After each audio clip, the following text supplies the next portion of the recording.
This podcast is for informational purposes only and is not intended to replace professional medical advice or be a substitute for therapy.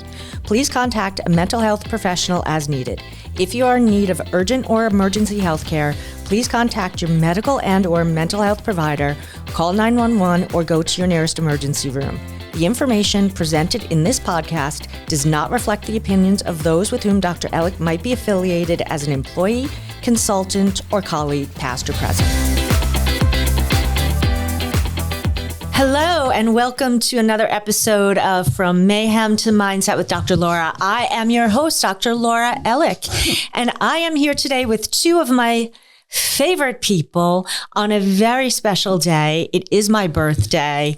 And one of the things that I think is so great about the timing of this episode is when we're talking about birthdays, we're talking about rebirth. And my guest today really exemplifies the concept of rebirth. So David was on my show, what was it? February 12th, 2025, David Osterman talking about really painful period in his life when he was hiding a lot about himself, trying to suppress it all, using drugs, just trying to deal with his secrets. And he wound up getting high on meth and who knows what else, right? And jumped out of a building and shattered his legs. And it is amazing to see him talk about rebirth. When he came in the studio today and I saw him walking, it was just, David, it was amazing to see you. And of course, he's accompanied by Mark Cantor, Hi. Who is, of course, my friend and colleague. And we all have some really exciting things going on. So David, tell us a little bit about how you've been. You're walking. Yes, it's a modern day miracle. I'm 9.5 months sober, which is really, really, really good. For the first time in my life, I feel like the program is clicking for me, and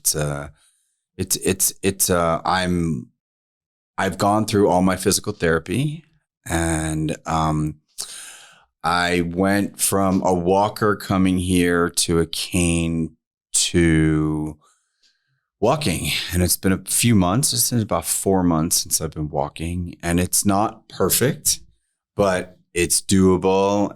The doctors told me that it's going to be about 2 years that my feet are going to be healed. Now, how many surgeries did you have to have on your feet alone? 4. Okay. Yeah. So all of the bones in your feet were broken, if I remember correctly, right? Yeah, they had to reconstruct my heel completely. Mm-hmm. Yeah.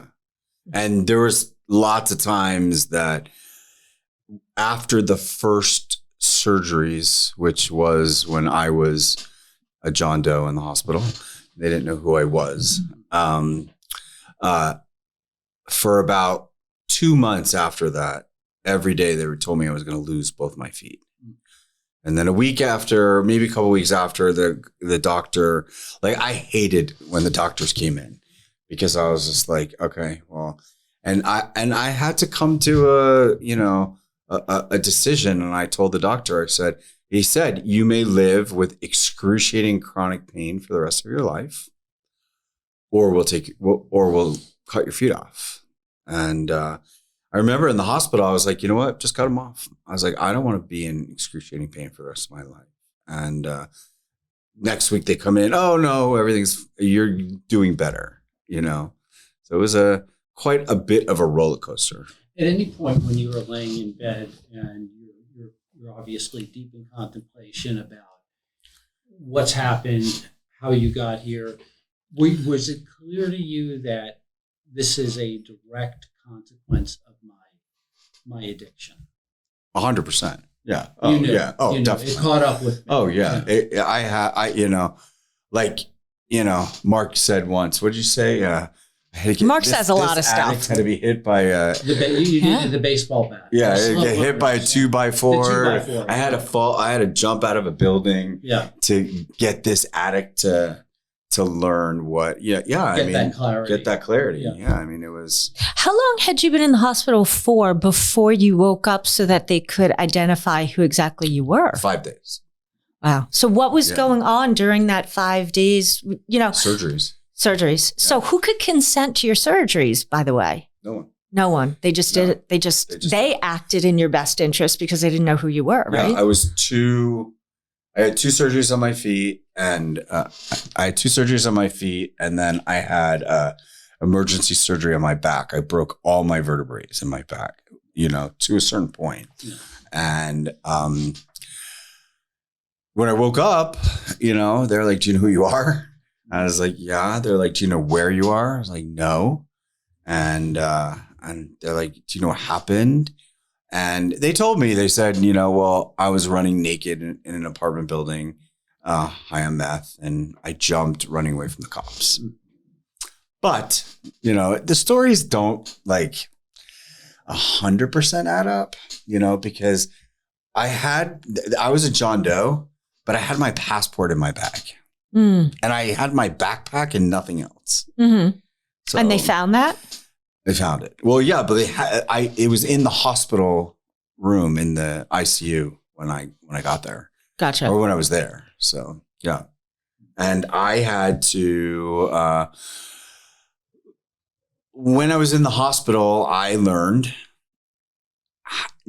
that my life has to change.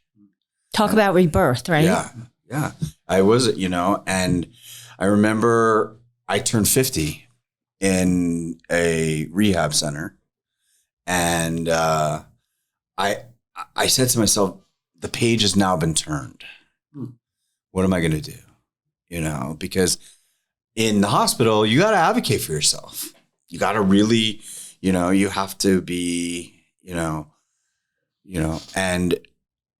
I never had a chance to withdraw from the drugs. I never had a chance to there was no, being in the hospital is 2 months of detox, and I had multiple CAT scans, I had to get, it's a miracle that I'm here because when I got when I was in the hospital, the event was getting from the bed to the chair. Right. On a board. I had to slide on a board because I couldn't put any pressure on my feet. So now I can, now every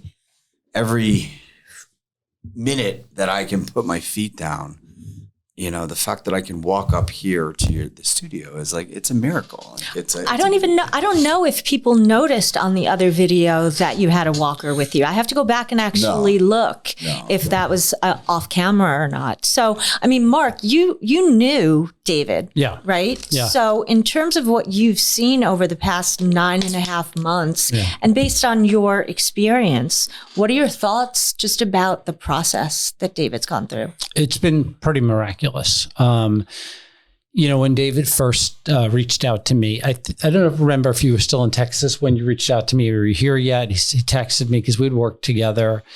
I helped get him into treatment 4 or 5 years earlier in Austin, and then again in Austin. And I was like, I don't know, because David was definitely the kind of guy who was the I know guy. You talked a lot, you very, you kind of kept people at bay with that. And what was amazing to me was, and he would text me and he would say, come visit me. I'm at my parents' house. And I was like, I don't know. And I was reluctant, honestly. I didn't know. One, I didn't know what I was going to find.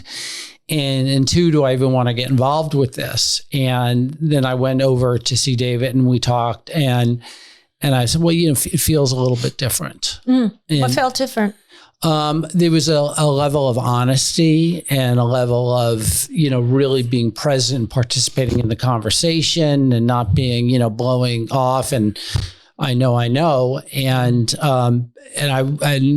I saw him doing the work. he started going to meetings. He started working with a sponsor, with a therapist. And, it just, and I found with David too, and I love this in a person, and there's not a ton of them out there like this, but with David, I feel like I can very much be myself. He's an open book. Oh, very much. Yeah. He shows that vulnerability. Which is good and bad. It is, right? I mean, good it's and good. bad. It's good and bad. Yeah. But I think once you have that moment of clarity, right? That decision that I'm going to go all in on whatever it happens to be, whether it's recovery, whether it's something else in your life, the openness, the radical openness, I think makes a huge difference, right? If you're really committed to that change, you have to be open about it. Well, I mean, I think that the biggest thing that I had to come to the moment was to not lie. My whole life, I was the best liar. Mm-hmm. You know, I was the best manipulator. I was the best. I mean, I won the Oscar for it, you know? And so when I started going to meetings, and I was going to meetings in a wheelchair, then I was going to meetings in a walker. And like people used to call me legs, you know, because I had no legs, you know, and Great group. yeah. Knock you when you're down. But I mean, there's like this, I remember this guy was joking around. He's like, so when are you gonna start running, dude? You know, and like, you know, and like, I saw him actually a month ago. He goes, oh my God. He goes, you're a miracle, you know? And what it does is it puts things in perspective for me that I have a second chance of life. When you say reborn, like there's a part of the big book that says we are reborn. And it really, really, I'm living that, you know, like I don't have any cravings anymore. I am working a program. I have, you know, I finished all 12 steps. I have a sponsee now. Wow. You know, I am speaking. I have spoken probably 4 times at treatment centers. I can see the difference because when you first came on this show, you know, 5 months ago, you were really nervous. You were like, this is my first time. I don't know what to say. What's it going to be like? And you seem so much more poised and confident in telling your story. Yeah, I feel it, you know. And this is all due to the program with Alcoholics Anonymous. You know, I work 2 programs. I work the Crystal Meth Anonymous program and the Alcoholics Anonymous program, but it's all the same thing, you know. And I go to, you know, Mark and I, you know, he doesn't do it so well, but you know, I'm trying to inspire Mark to come to more meetings, right? Yeah. And it's probably we were going to meetings, and then he took a month or 2 off, and like, this week we went to 2 meetings together. But it's like for us to experience that together is awesome. Like it's such a great thing for me because we've become good friends. You know, we're now working together, you know, we're now building, you know, part of his business out together, that we're bringing my expertise and his expertise and coming together. And like, you know, some of the things that I'm doing is, you know, going to networking meetings, and networking for me is my expertise. You know, meeting people, following up with people is, you know, something that I have a gift. You've done well with it. You've done very well with it. It's really exciting to watch the 2 of you collaborate because I see it on social media. But I just want to go back for a second and remind our listeners that, you know, the complications in your story were not just the addiction, right? It was the use of the addiction to deal with the secret that you had hidden for a long time, living a life that wasn't yours. Yes. And so how is that piece? Because I see you on TikTok where you're like, hi, I'm David. I'm an addict. I'm gay. Like you are out there. Yeah. Right. And so what's that? And I have 1,200 followers. I know you do. I'm so mad you have more followers than I do. I have 1,300. Yeah. You know, every day I get more followers, and I actually was in TikTok jail last week. What'd you post? I don't know. I said something. There you go. I wasn't supposed to say. And like, TikTok is very strict. Very strict. Very on what strict. Is said and what's not said. Right. It's very PC, and you have to like, but the Chinese government may be trying to get all our worldly secrets, but they're going to be very moral what we do. Yeah. They're gonna, But I put myself out there. Why? Because I want people to know that it is possible, you know, and I'm living proof of it, that it's possible to, you know, get on the other side of addiction, you know, because I never thought that I would live my life not, you know, when I was talking at this treatment center last week, I was telling them, I was like, my identity was being a party boy. My identity was being the best drug dealer. My identity was being somebody so I can get attention. Mm-hmm. And that was the root of, when they talk about the 12 steps and they talk about, getting to the root of your character defects. Mm-hmm. That was the root of it and today I don't need that attention. I don't need that. I need good, solid, and I'm building good, solid relationships that people are calling me, asking me to speak at treatment centers and asking me to, be their guest speakers. And it's so crazy because I never thought, it's a little selfish, but when I tell people that I was running, and I have to make sure I preface this, that I was naked running high in an apartment building, and I jumped, like the reaction that I get is like everybody's like, first of all, everyone's like, oh my God, but then everyone's like sits up at attention and they're like, they're like listening. Yeah. They're like, because it's very compelling. It's a very compelling story. Yeah. I mean, you don't hear about it every day. That's for sure. And to see someone who, was just like a regular average guy, right? Who struggled and did this and had secrets like everybody else and is now living free. Yeah. I want to say, the whole idea of you jumping, I don't jumping, but falling off a building naked. I'm just very grateful you didn't get your balls caught on a nail on the way down. We had to go there. I couldn't resist. No, I'm lucky in so many ways that like I didn't hit my head. I was thinking about that, the possibility of a TBI. I have met on Facebook 2 people that, because I'm posting my stories, one guy did try to commit suicide and is now paralyzed in a wheelchair. Mm-hmm. And another guy did the same thing as me, and he has major cognitive brain issues. Mm-hmm. And I have none of that, I mean, I am, I still have to, rest during the day. Mm-hmm. Like I can't do too much. Like I'm not like, it was such a wonderful gift that I went to the Wilton Manors Pride 2 weeks ago. And I actually walked the entire thing. So it's such a gift for me to be able to give back. It's such a gift for me to be able to be when I was in the hospital, I had to learn how to advocate for myself. And I never had to do that before, because when I was, things would, life happened. But when you're in the hospital, you have to advocate for yourself. You're in survival mode at that point. Yeah. One of the things that I think about is, as someone who's in the hospital, as a John Doe, as someone who is clearly under the influence, sometimes medical personnel, people in the hospital, don't treat you with as much respect because of the way that you got there. And they think you're just going to be there and then go back out on the street. Did you receive that at all, or were people on your side? I was very lucky. People were on my side. I mean, it wasn't easy. I mean, it wasn't, I had to wait 45 minutes to get cleaned up, and the fact, the feeling of not being able to go to the bathroom and clean yourself up is the most degrading feeling, and you're helpless. It's complete and total acceptance.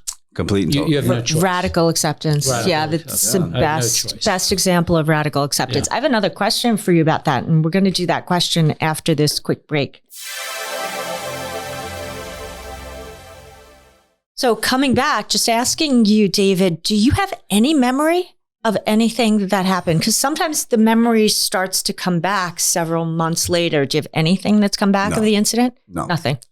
No. I mean, I was the only thing I can think of is that there's a drug called GHB, and it's pretty much what roofies was. It's Yeah, it's a And date rape drug. It's a date rape drug. And I believe that I took a lot of it that day, and you don't remember anything.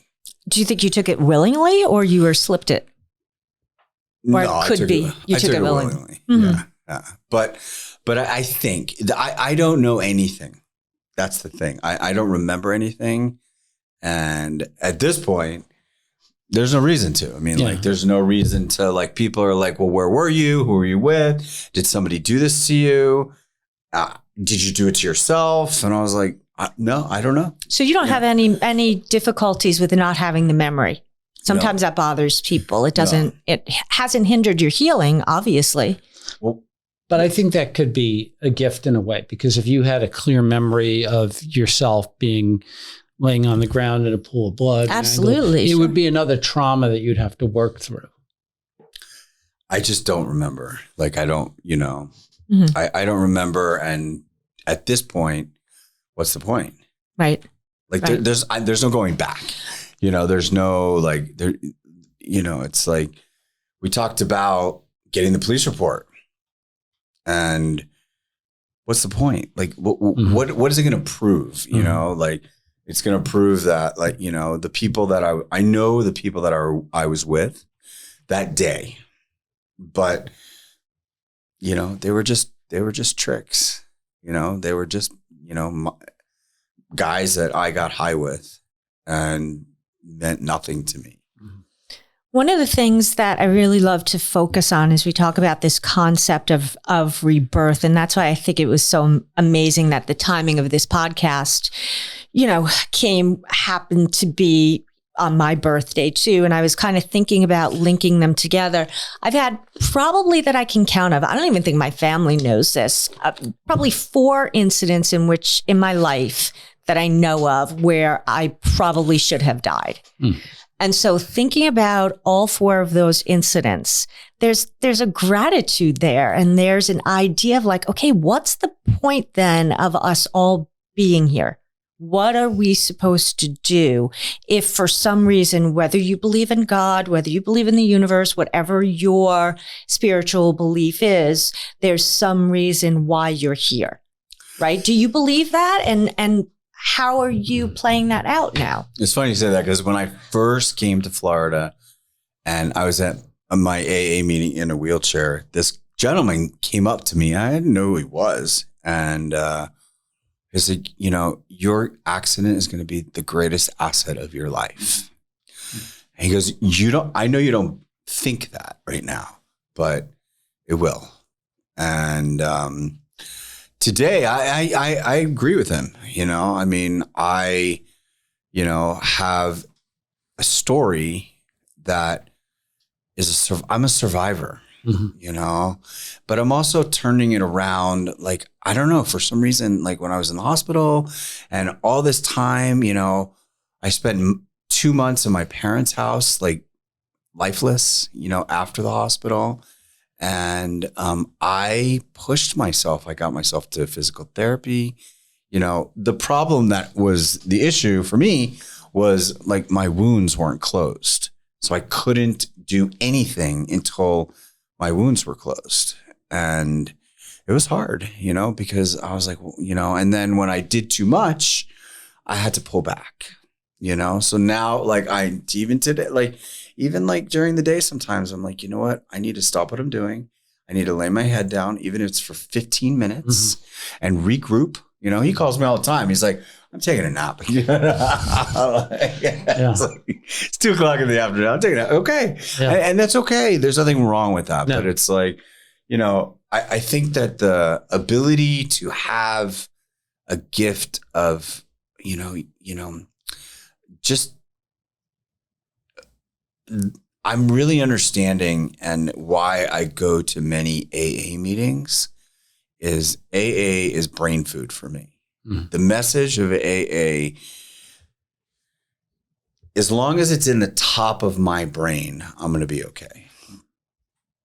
Now, did I believe in God before? No. Do I believe in God now? Yes. I believe that there is something out there that did not paralyze me, did not kill me, that gave me the ability to walk again. and gave me the ability to be the way, I'm wearing normal clothes, like I'm not debilitated anymore. That like, one of the things I'm doing every day is, and it's such a gift because the gym at my parents' complex where I'm living closed. So I started swimming. Oh.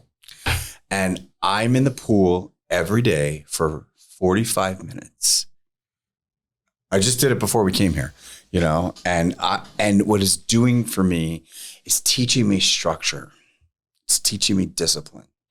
It's very different than working out and lifting weights. It's a low impact cardio, but like I can see things in my body that I've never seen before. One of the like greatest gifts of it is, for some reason, I don't know if it's my Jewish body or what, but you don't have to whisper. We all know you're Jewish. Okay. It's funny, but like my arms would never grow and they're growing a little bit. Like it's crazy. Like it's such a, like I could feel my muscles in my arms growing from swimming, so. That's really cool, by the way. Yeah. It really is. That's a great story. And it's exciting for me, like it's funny because I swim in a Speedo and I'm not a Speedo guy.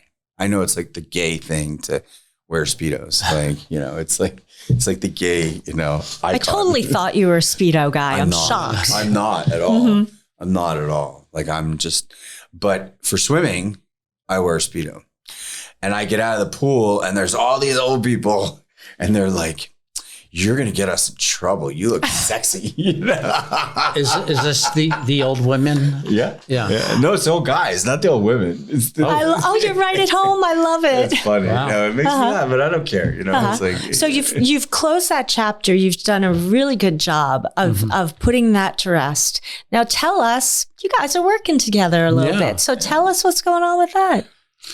Well, I wanted to try to help David get a job a few months ago, and I had referred him to someone, but the job that they wanted him to do it was just too physically demanding at the time, and I said, well, you know what, I could use someone to make some calls for me and help me do some outreach and things like that, and again, and I'll admit I was there was certain uncertainty and I didn't know, and we'll see how this goes, but it's gone very well.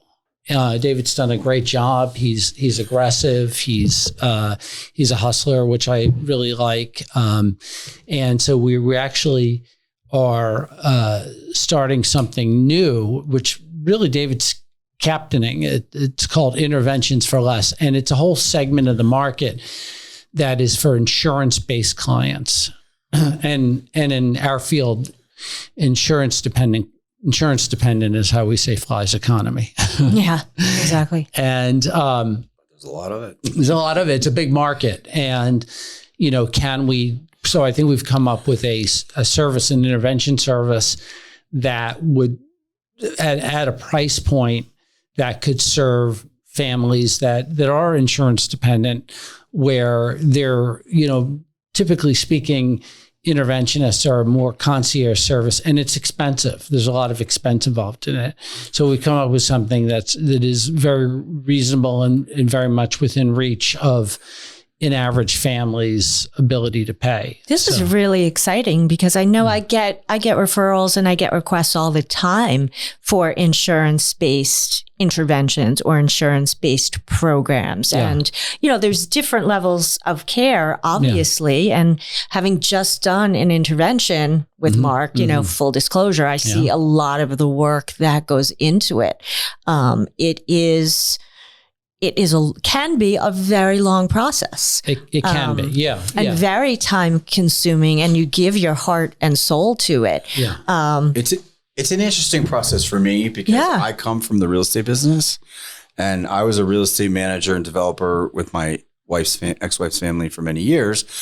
And this is a relationship-based business. Yes. And when we first went to our first networking meeting, It went very well because I'm like a really good networker and I put on a good show. Like but I was so confused because all my networking meetings that I've ever gone to in my real estate business are very transactional. They're very much who has the money, who has the deal, who's going to put the players together. And like, it was my job to put all the players together. So in this field, it's the building relationships. Yeah. It's building relationships and getting to know the players in the treatment centers. And the reaction that I've been getting, it's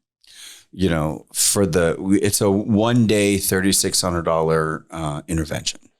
Includes a 90-minute prep, and then we do the 1 day, and then we take the client to treatment. But locally, yeah. So we're like, an hour. We drive about an hour, and the reaction that I'm getting is like, "Oh my God, that's awesome." So is that available right now? Yeah, it's available right now. Yeah. So where can people reach out for that? I'll have to look up the number we have. Didn't you think I was going to ask that question? I didn't. You should have brought the flyer. We should have bought the flyer. Yeah, Actually, we'll post the flyer. That's a great idea. Yeah. So what I'm doing is I'm meeting business development people and I'm meeting treatment centers and, we're meeting the players of the treatment centers because we all know that even being in treatment myself, the rate of relapse is very high, and this 1 day intervention helps people, and that's what our goal is. And my goal is I want to help as many people as I can. A lot of times with an intervention, it's the family just doesn't know how to have the conversation. They don't know they've been trained. The addict has trained their family to not intervene.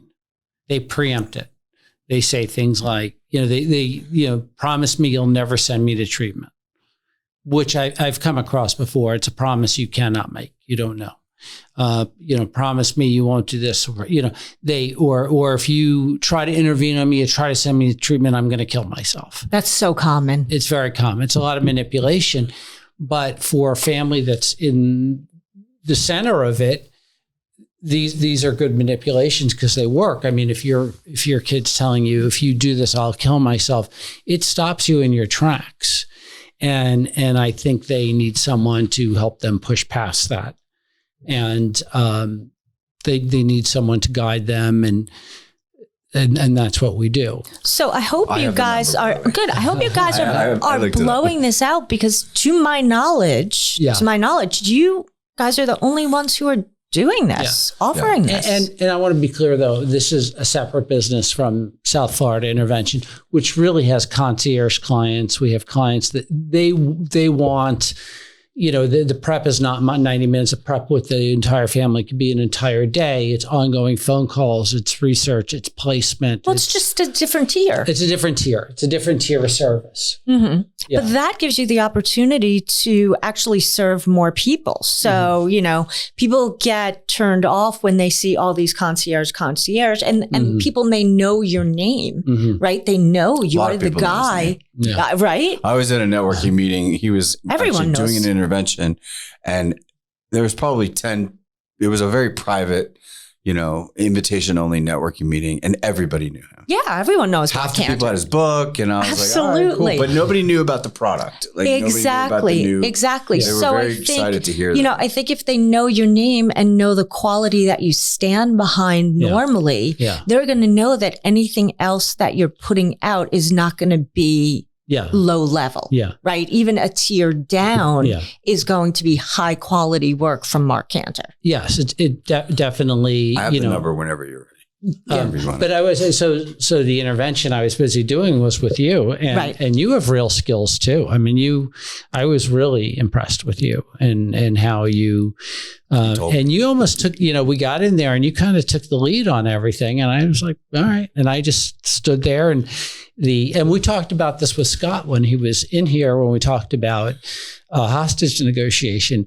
the barrier. We were having trouble getting through the barrier, which this young woman was locked up in her room, wouldn't come out, wouldn't talk, wouldn't respond. And you did a great job just staying in there and getting her to respond. And I just kind of at one point just leaned back and I was thumbing through my phone, just listening to you. And I was just thinking, TikTok, oh right? man, I'm thinking, I hope I didn't take charge. What am I doing? I'm going to get in trouble here. But here's No, the other thing not that at I all. think You when did you're great. working, doing interventions, and hold that number, David, because I know we're going to Yeah, no, I give it. will. It's fine. When you're working with interventions, I think much like a hostage negotiation team, I think you have to know each other pretty well, Mm-hmm. right? So you have to know each other's strengths. Mm-hmm. So like, I know when I get impatient and I'm like, it's Mark's turn. Like Mark, you have like the patience of Job. I mean, it's like insane where you're just like, okay. Well, and no, I'm like, I I gotta interesting you take, say I gotta that take a I'm because- walk. actually a very impatient person. But in this scenario, I've Yeah. learned that the patient can sense that you're just like, I mean, there are times when I'm in an intervention and I'm like thinking, oh, come on, let's just do this. I need lunch. You know, Right. I'm hungry. I want to eat lunch. We need to move this on. And I think also you learn to tell when I don't think there's going to be movement with this client. I don't think they're going to. I think it's going to have to be something else. Mhm. And then sometimes I'm surprised. I've been surprised, but I do not like walking away from what I call an incomplete intervention. I do not like that. I can imagine. Yeah. I can imagine. Well, one of the reasons why I'm really enjoying working with Mark is when I was healing, I saw the hustle that he does. Mhm. And it's not a hustle that everybody does. It's a chill hustle, but it's a relationship hustle. And that's what is so inspiring for me for this new business, for me, because it's a new business venture that I have the opportunity to build relationships. And, like I've been going to a bunch of networking meetings and I have 4 meetings from this, that I'm personally setting up. And, I met like 50 people over the past week that nobody knows about this product. And, it's exciting to be able to bring my business talents to a business. That's great. So you guys, you forgot to send me the flyer. So, We will send you the okay, send me the flyer. But what's the phone number, David? Where can people reach out to you? Hold on. He's been waiting for this moment. Well, you asked. So. I did. We have to make an effort to remember. Yeah, it's 728-500-9499. And people will reach you or Mark? They'll reach me. David. Okay. So you're the conduit. Yeah.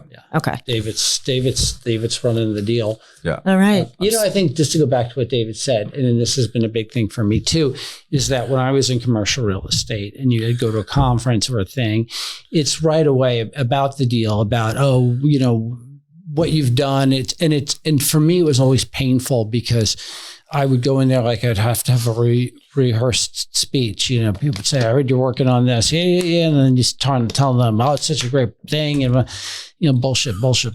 And then what I found I liked about what made me feel at home in behavioral health is I would meet with people and I would just tell them my honest story.